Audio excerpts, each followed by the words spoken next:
हैं कुछ हुआ है? आज की जो आधी से ज्यादा क्लास होगी वो परमात्मा को समर्पित हो गई। वो भगवान बाबा के पास चली गई। तो तो वहां चली गई। तो अब उसको कोई रिपीट करने को कहेगा तो रिपीट नहीं किया जा सकता भाई कि क्या। तो मनुष्य आया, मनुष्य बटोर के लेके चला गया, क्योंकि उसको भूत भविष्य और वर्तमान की चिंता है। वो चार बोरे उठा के लेके चला गया। तो पक्षी तक उतना ही लेते हैं जितना उनका आज है। और हमारे जीवन में जो हमारी अ, आदतें बना दी गई कि हमें कल की चिंता है, आज को छोड़ दो, मुझे कल के लिए चाहिए। जीवन की सबसे बड़ी समस्या ये कल ही है। और एक बात मान लीजिए, मेरी उम्र तो बहुत लंबी नहीं, आप भी अपनी उम्र को पीछे जाकर के थोड़ा आगे करके फास्ट फॉरवर्ड करके चेक करो। कल जैसे जिंदगी जी रहे थे और आज से कंपेयर करोगे तो आज वाली बहुत बेहतर है। बहुत बेहतर है, बहुत बेटर वे में हो। कल हम जो प्लान कर रहे थे कि 2 लाख में ये हो जाएगा, आज 20 लाख मिल जाए तो भी वो नहीं हो सकता। पर आपने वो कर लिया है। डिवैल्यूएशन ऑफ मनी बहुत फास्ट हो रही है, मुद्रा का अवमूल्यन होता है। तो जो संग्रहित चीजें हैं ना, वो नष्ट हो जाएंगी। संग्रह की प्रवृत्ति मानव को जीवन में नीचे ले जाती है। और जितना हम निग्रही होते हैं, उसके लिए एक शब्द प्रयोग किया था, अपरिग्रह। हम चीजों को जरूरत से ज्यादा इकट्ठा न करें। भाई जरूरतमंदों तक पहुंचाएं तो उसको कम से कम उतना तो करें कि घर वालों को भी थोड़ा आनंद आए अपने जीवन में।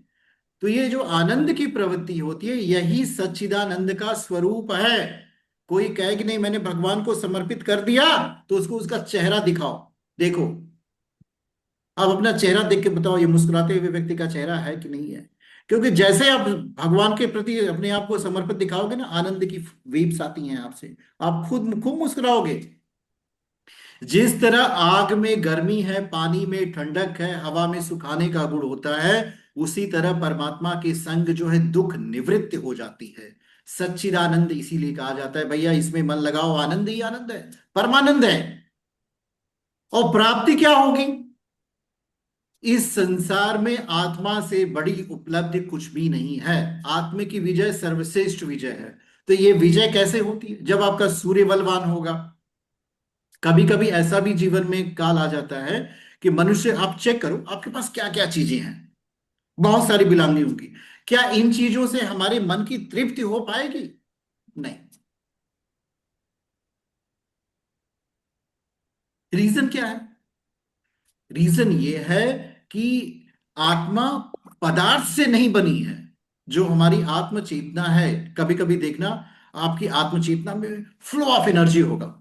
बहुत तेजी से परमात्मा का प्रकाश आप सभी के अंदर आ रहा है और आपकी आत्म चेतना को परिष्कृत कर रहा है। तो परमात्मा का प्रकाश है क्या? परमात्मा के प्रकाश वो वाइब्रेशंस हैं जो यूनिवर्स की बिगिनिंग में थे। ऐसा नहीं कि वो एंड हो गए, वो परिवर्तित होते हुए चले जा रहे हैं। हम क्या है, हम उससे डिस्टेंस बना ले रहे हैं। हमारा मन, मन और आत्मा, ये दो बहुत ही डेफिनेट इंस्ट्रूमेंट हुए। मन को ज्योतिष में चंद्रमा से देखते हैं और आत्मा को ज्योतिष में सूर्य से देखते हैं। जिसका सूर्य जितना बलवान होगा, उसकी आत्मचेतना परमात्मा के उतनी करीब होती हुई चली जाती है। आप कभी कभी देखना, योगी कहता है मैं समाधि में हूं। पूरा संसार की यात्रा करने के बाद आनंद नहीं प्राप्त होता, एक स्थान पे बैठ करके क्या प्राप्त कर लिया उसने? सोचो इस बात को। एक स्थान पे बैठा है, वो कहीं भ्रमण नहीं कर रहा है, उसके चारों तरफ लोग बैठ जा रहे हैं आनंद को लेने की। भाई आनंद का स्रोत उसके अंदर आया, चारों तरफ आनंद की वाइब्रेशन फैल रहे हैं। तो जो मन की स्थिति होती है, मन, चंद्रमा, आत्मा, सूर्य, जब इन दोनों का मेल हो जाए, समझ लो, जो मन हो वही आत्मा हो और उसी में आपका शरीर विलीन हो जाए, तो इन दोनों का मेल जो है परम तत्व की प्राप्ति कराता है। और इस परम तत्व का एक कण, एक क्षण किसी जातक के जीवन में आ जाए, तो वो सुख की अनुभूति करने लगेगा। तो सुख की अनुभूति सूर्य और सूर्य से करानी है। तो आप सबके जीवन में भी इस तरह की बातें होंगी। अब समस्या ये आ रही है कि सूर्य कमजोर किसका किसका है। कैसे चेक करें कि भाई सूर्य कमजोर है? किसी ने प्रश्न किया कि how to know the sun is very much weak. सूर्य के जो कारक मैंने आपको बताया उसको चेक करिए। पहली आत्मा, उस व्यक्ति के अंदर आत्म तत्व सेल्फ का कितना रियलाइजेशन होता है। जैसे अगर हम आप लोगों को कहें कि आप सब गंदे हो, बिल्कुल मैनर्स नहीं है, there is no manners present with, आपको कैसा फील हो रहा है सोच करके बताओ हमको। किसी को अच्छी की अनुभूति आ रही हो तो बताए इसमें से। आप में से कोई सुख की अनुभूति हो रही है कि हम आप लोगों को बोले कि गौतम जी आपका पूरा मतलब नॉलेज कुछ भी नहीं है, यू डोंट नो एनीथिंग? कैसा फील हो रहा है गौतम जी? आप अनम्यूट करके बताओ। अच्छा फील नहीं हो रहा है सर। अच्छा फील नहीं मतलब हो रहा? ऐसा श्रीमद् अच्छा लग रहा है भगवत कि गीता और कहती बढ़ाने की है कि, जरूरत है। ध्यान से सुनो, सम शत्रौ च मित्रे च तथा मान अपमानयो तुल्य निंदा स्तुतिर मौनी संतुष्टो ये न के निचित अनिकेत स्थिर मतिर भक्तिमान में प्रियो नरा। 12वें अध्याय में भगवान कहते हैं तुल्य निंदा स्तुतिर मौनी संतुष्टो ये न के नचित। व्यक्ति निंदा में, स्तुति में एक भाव रहे। अब ये कैसे संभव हो सकता है भाई? ये तो मैंने अनुभव किया है कि बहुत डिफिकल्ट टास्क है।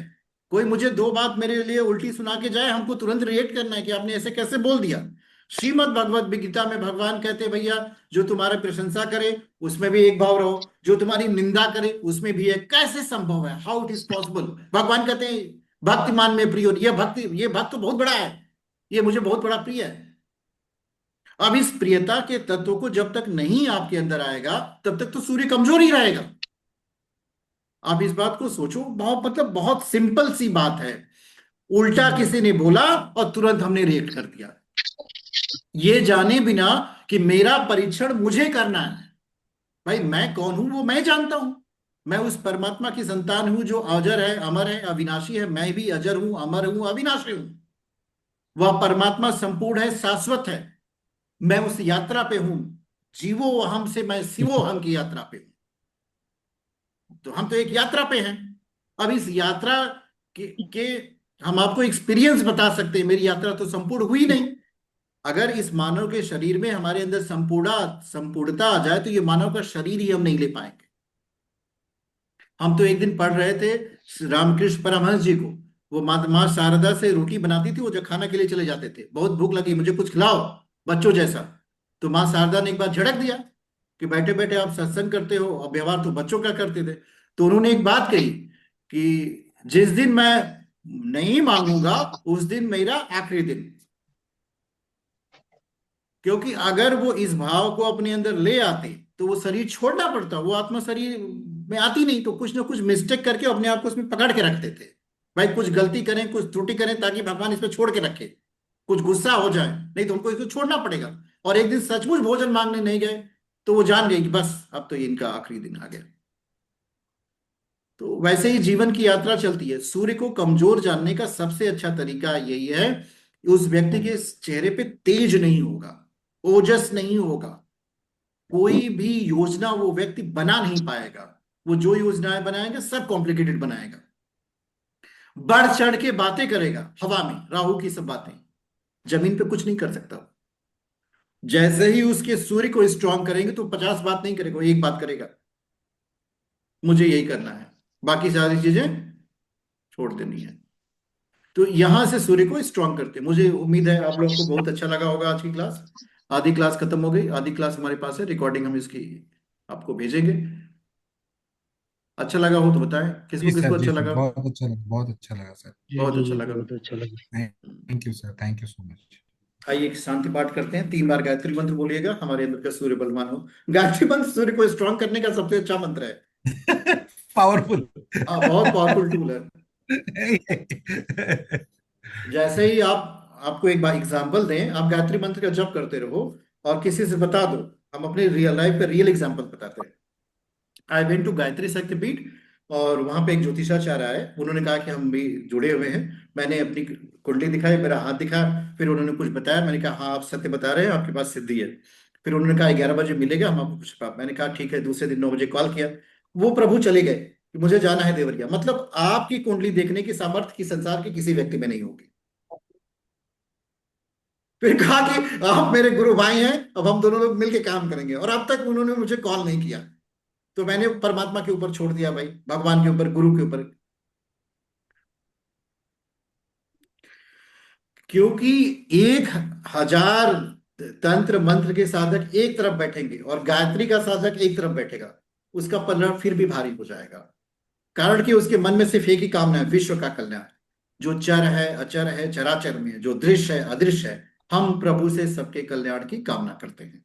इतनी बड़ी कामना कोई नहीं कर सकता। कोई अपने शरीर की कामना करेगा, कोई मन की कामना करेगा, कोई दूसरे की कामना करेगा। हमें कोई इंटिटी नहीं चाहिए, हमें कोई सिद्धि नहीं चाहिए प्रभु, बस जगत का कल्याण करना है। और ये कल्याण की कामना सबसे बड़ी कामना होती है।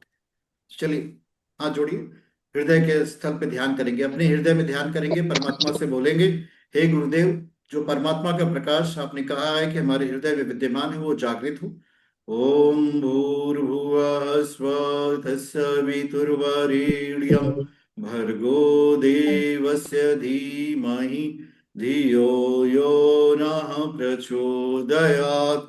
ओम भूर्भुवः स्वः तत्सवितुर्वरेण्यं भर्गो देवस्य धीमहि धियो यो नः प्रचोदयात्। ओम भूर्भुवः स्वः तत्सवितुर्वरेण्यं भर्गो देवस्य धीमहि धियो यो नः प्रचोदयात्। ओम द्यौ शांति अंतरिक्षगम शांति पृथ्वी शांतिरापः शांति औषधयः शांति वनस्पतयः शांति ब्रह्म शांति सर्वगुण शांति। ओम शांति शांति शांति। ओम शांति।